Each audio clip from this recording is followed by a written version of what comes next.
हमारी 10 संख्या होती है, 0 1 2 3 4, ठीक है, सभी संख्या होती है कहाँ तक हमारी 9 तक। कुल संख्या कितनी है ये 10 संख्या। इन संख्याओं को दर्शाने की जो भी तुम्हारा नियम रहता है उस नियम को हम संख्या पद्धति कहते हैं। यानी संख्याओं को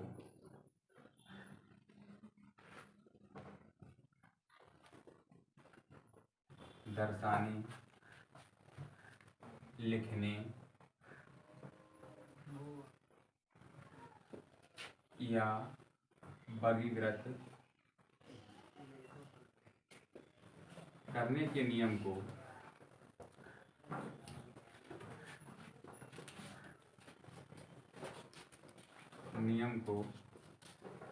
संख्या पद्धति कहते हैं।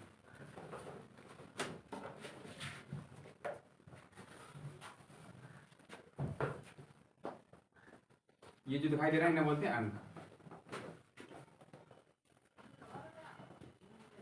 इन संख्याओं से जो भी तुम्हारे इन्हें लिख रहे हैं किस तरीके से लिख रहे हैं वो हमारा जो नियम है हमारा संख्या पद्धति कहलाता है। अब इनसे मान लो कोई भी हमारी संख्या बनती है, ठीक है भाई, अंकों से, ये तो अंक हो गए, अंक है, अंकों से बनी संख्या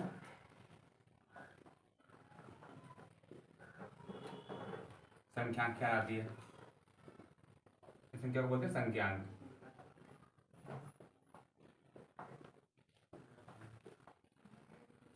इन अंकों से मान लो कोई संख्या बननी है हमारी, 1 2 3 है या फिर 432, जो भी संख्या, ये संख्या हमारी संख्यांक कहलाती है।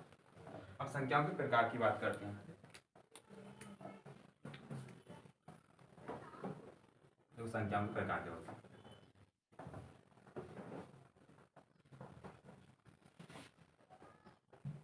सबसे पहले मैं बताऊंगा आपको इसमें जातीय मान, ठीक है, दो ही अलग टॉपिक है, जातीय मान और स्थानीय मान।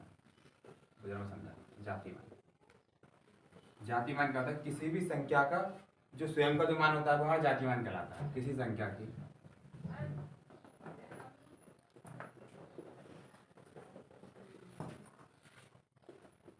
स्वयं का मान क्या कहलाता है हमारा जातीय मान। तो कोई भी संख्या है 234 है, इसमें पूछेगा तुम्हारा 3 का जातीय मान क्या होगा, तो यहाँ आपका 3 का जो जातीय मान होगा,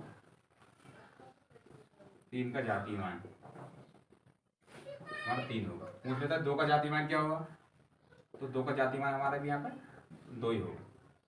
यानी अपने आप में जिसका भी जातीय मान पूछता है वो संख्या स्वयं अपने आप में जातीय मान होती है, कोई भी संख्या हो।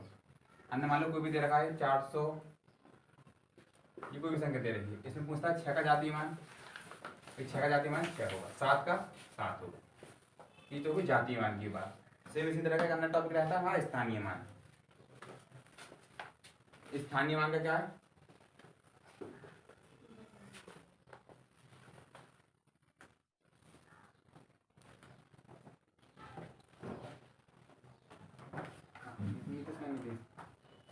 लैपटॉप कॉम्पन है,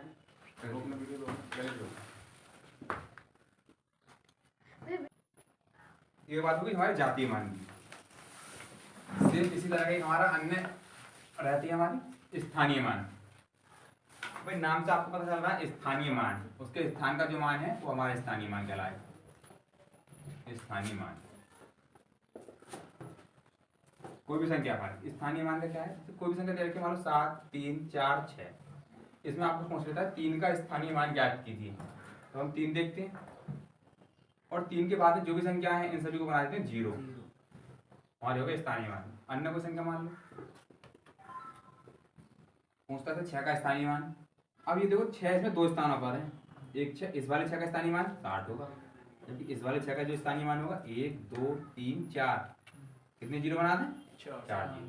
ये हो गया हमारे 6 का स्थानीय मान। कोई भी संख्या दे रही होती है उसके जो स्थान का मान होता है हमारा स्थानीय मान कहलाता है।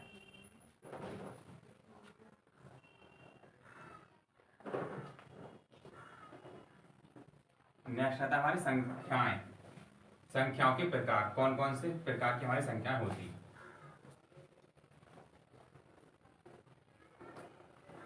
लिखते हैं संख्याओं के प्रकार।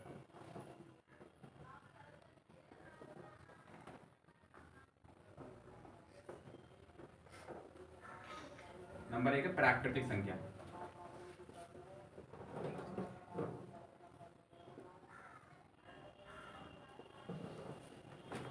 जो संख्या प्राकृतिक में रहती है प्राकृतिक संख्या कहलाती है। मतलब जैसे 0 नहीं होगा इसमें, 1 से लेकर जो हमारी 9 तक की संख्या होंगी, देखो 1 से लेकर क्या हमारी अनंत तक की जो संख्या होगी वो हमारी होती है प्राकृतिक संख्या।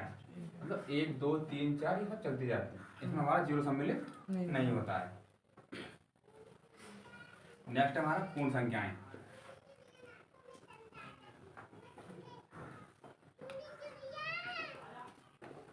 पूर्ण संख्याओं को क्या करते हैं, सारी प्राकृतिक संख्याओं को ले लो और उसमें 0 लगा दो, ठीक है। 0 से शुरू होती है संख्याएं और हमारी ये अनंत तक चलती है, ये होती है हमारी, चली रही है, ये संख्या होती है हमारी पूर्ण संख्याएं।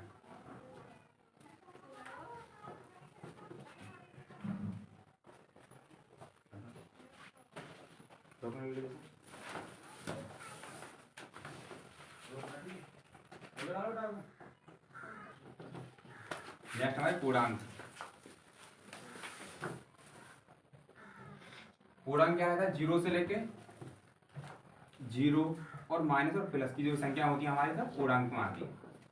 अब माइनस और प्लस से पता चलता है पूर्णांक हमारे दो प्रकार के होते हैं, एक हमारे धनात्मक पूर्णांक और एक होते हैं हमारे ऋणात्मक पूर्णांक। ऐसा समझने के लिए हम समझते हैं,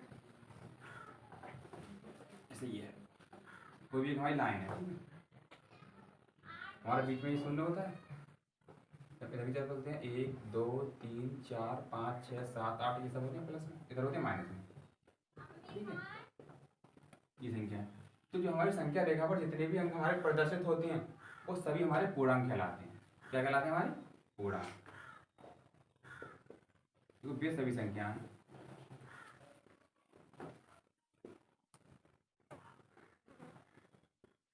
जो पॉजिटिव नेगेटिव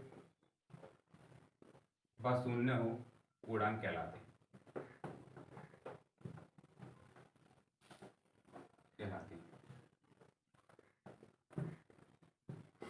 अब पूर्णांक से पता चल रहा है पूर्णांक हमारे दो प्रकार के होते हैं, एक हमारे धनात्मक पूर्णांक और एक ऋणात्मक पूर्णांक। धनात्मक पूर्णांक में यहाँ 0 के जितने भी हमारे दाएं हाथ की तरफ की संख्या है वो सभी हमारे धनात्मक पूर्णांक होंगे। 0 को नहीं लिखते हैं, 1 2 3 4 5 6 7 8 ये सभी चलते जा रही है, ये होती है धनात्मक पूर्णांक, ये होती है ऋणात्मक पूर्णांक।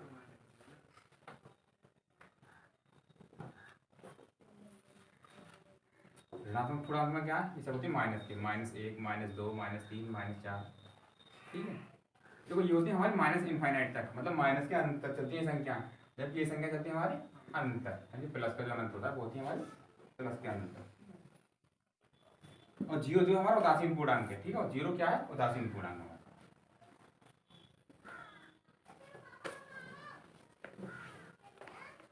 नेक्स्ट आती है हमारी परमीय संख्या।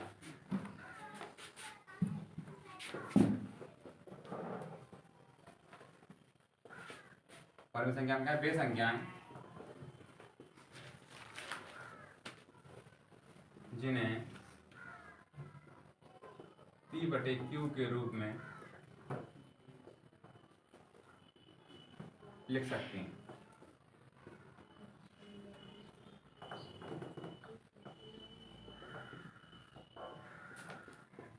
तो कोई भी संख्या P/Q के रूप में लिख दो, हमारी परमीय संख्या होगी। जैसे मान लो 2/3 है, 4/5 है, ठीक है। ये सभी संख्या हमारी परमीय संख्याएं होती हैं।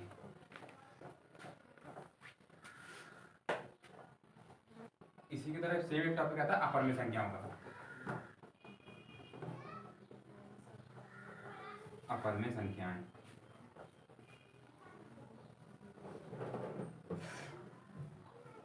वे संख्याएं जिन्हें P/Q के रूप में नहीं लिख सकते।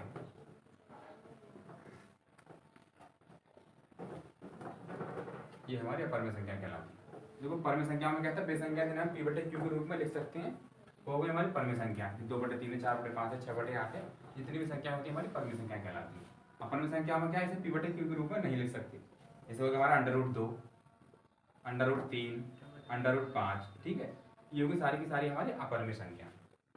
अब यहीं पे हम बात करते हैं भाई, जैसे अगर वो पूछ लेता है हमारा, अगर यहीं पे पूछ लेता है भाई √4 है, तो क्या √4 हमारा क्या ही संख्या है, भाई पूछ लेता है √4 है, ठीक है। ये संख्या हमारी परमेय संख्या है अथवा अपरमेय संख्या है। तो √4 इसका वर्गमूल निकल आएगा 2। जिस भी √ वाली संख्या का वर्गमूल निकला वो संख्या हमारी परमेय संख्या होगी। लेकिन इस वाली परिभाषा में देखो दिखाई दे रहा होगा जितनी भी √ वाली संख्या है वो यहाँ पर अपरमेय है, लेकिन क्या इन संख्याओं का हमारा वर्गमूल निकल आता है। ठीक है, वर्गमूल निकल आया तो संख्या हमारी परमेय संख्या है। सेम हमारा √16 है, ठीक है, √256 है। ये सारी की सारी संख्या हमारी परमेय संख्या कहलाती है, जिसका हमारा रूट निकला।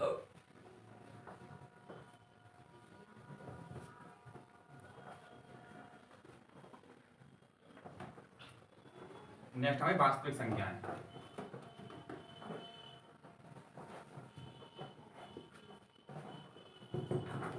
वास्तविक संख्या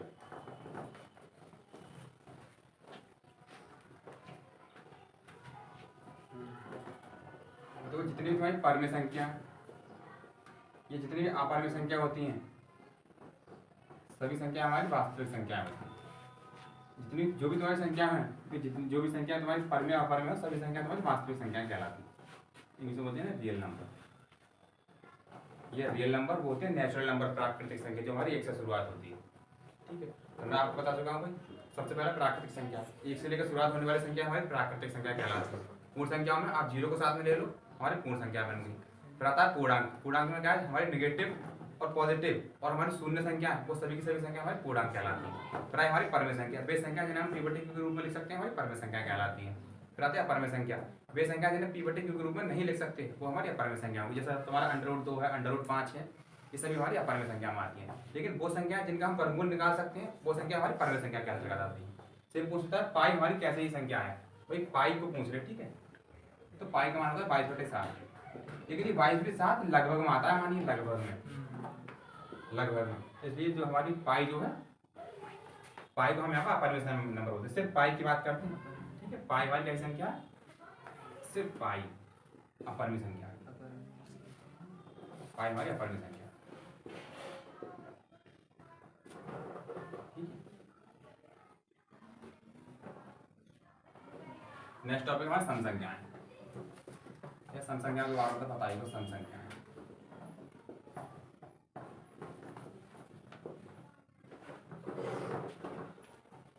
सम संख्या कौन सी होती है हमारी,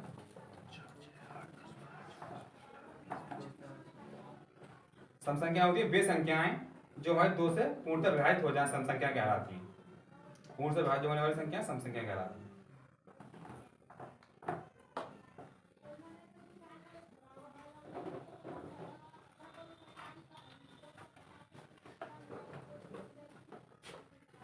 सम संख्या होती है वे संख्याएं जो 2 से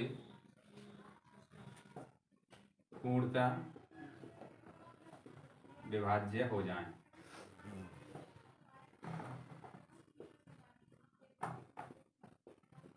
सम संख्या कहलाती है। सम संख्या जैसे 2 हो गया, 4 है, 6, 8, 10, 12, 14, 16, 18 जो भी संख्या होती है वे हमारी सम संख्या कहलाती है, जो 2 से कट जाए।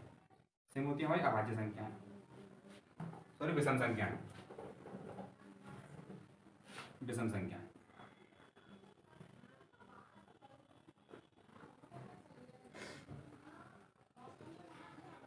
विषम संख्या में होता है वे संख्याएं, वही सम संख्या में होता है वे संख्याएं जो 2 से हमारी कट जाएं, लेकिन इसमें क्या है, वे संख्या जो 2 से विभाज्य ना हो, तो वे संख्याएं जो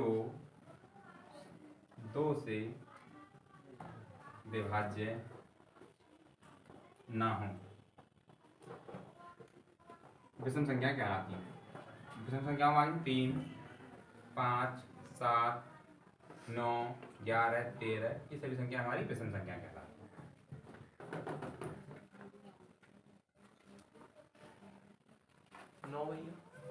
हाँ 9 हमारी विषम संख्या में आएगी।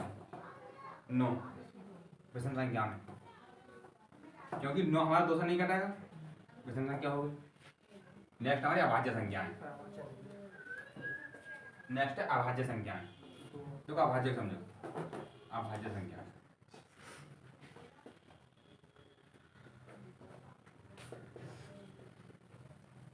अभाज्य संख्या में क्या है, ऐसी संख्या जो हमारी किसी से ना कटे, या हम कह सकते हैं सिर्फ एक ही अपने आप से कटे, वो संख्या हमारी अभाज्य संख्या कहलाती है। वो वे संख्याएं जो केवल एक या स्वयं से विभाज्य हो, यानी वे संख्या जो केवल एक या फिर स्वयं से विभाज्य हो, एक से कटे या फिर स्वयं से कटे, वो संख्या हमारी अभाज्य संख्या कहलाती है। जैसे आ गया हमारा 3, 5, 7, 11, 13, 17, 19, ठीक है, ये सभी संख्या हमारी 29, 37, ये सारी संख्या हमारी क्या रहती है, हमारी रहती है अभाज्य संख्याएं। लेकिन अगर वो पूछ लेता है भाई दो कई संख्या है, दो, तो दो को बताते हैं हम सबसे छोटी अभाज्य संख्या। दो भी हमारी एक संख्या है, ठीक है, वो भी अभाज्य संख्या है, दो सबसे छोटी अभाज्य संख्या। सबसे छोटी अभाज्य संख्या क्या है,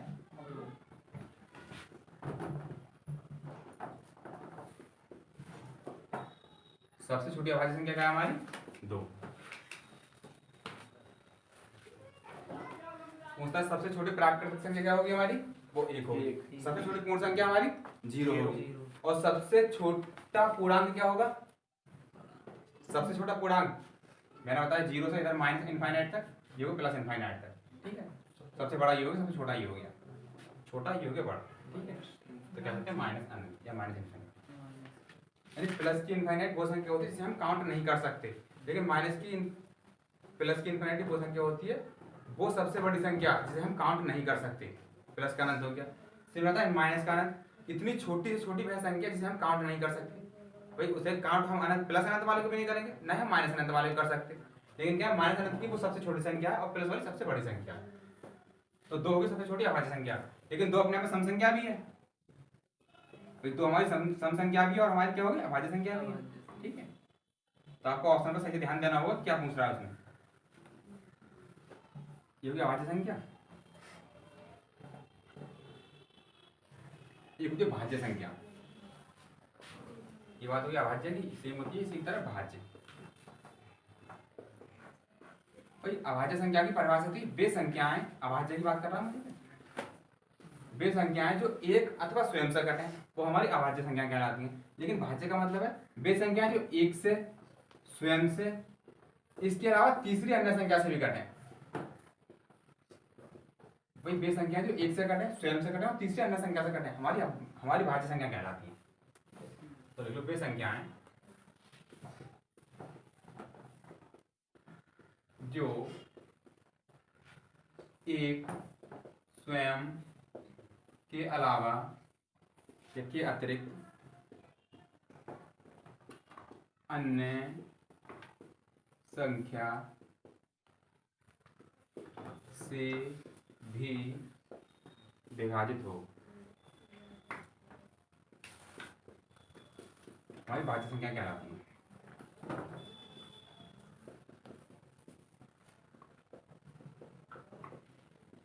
संख्या कहलाती है हमारी भाज्य संख्या, ठीक है। भाज्य संख्या में कोई भी संख्या मान लो, जैसे हमारी 6 हो गई, 8 है, 10 है, 12 है, 15 है, ठीक है। ये सभी संख्या हमारी भाज्य संख्या होती है।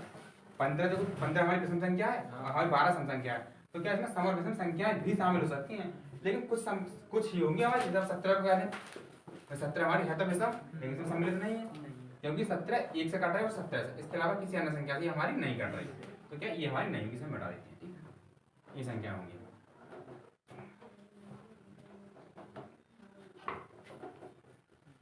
एक संख्या हमारी सहभाज्य संख्या है,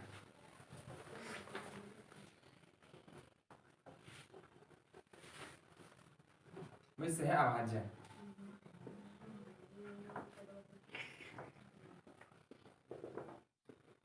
इसमें क्या रहता है, वे संख्याएं जिनका मासा 1 हो, वे संख्या जिनका मासा हमारा क्या है 1 हो, सहभाज्य संख्या कहलाती है। सहभाज्य संख्या का मतलब इसमें दो संख्या होंगी, कम से कम 2 संख्या हमारी जिनका मासा हमारा 1 हो, 2, 3 हो गया, ठीक है, 4, 5 हो गया, 15, 16 हो गया, हमारा कोई भी संख्या हो सकती है, ठीक है। ये मान लो 15 28 हो गया, ठीक है, इन सभी का मासा क्या है हमारा, एक है। ये हमारी संख्या सहभाज्य संख्या होगी। और सहभाज्य में जरूरी नहीं है कि सब इसमें संख्या अभाज्य वाली दे रखी हो, नाम में लग रहा है इसका, लेकिन क्या हमारी परिभाषा जिनका मासा एक हो, ये एक है, ठीक है, एक मासा हमारा एक हो, वो संख्या हमारी सहभाज्य संख्या कहलाती है।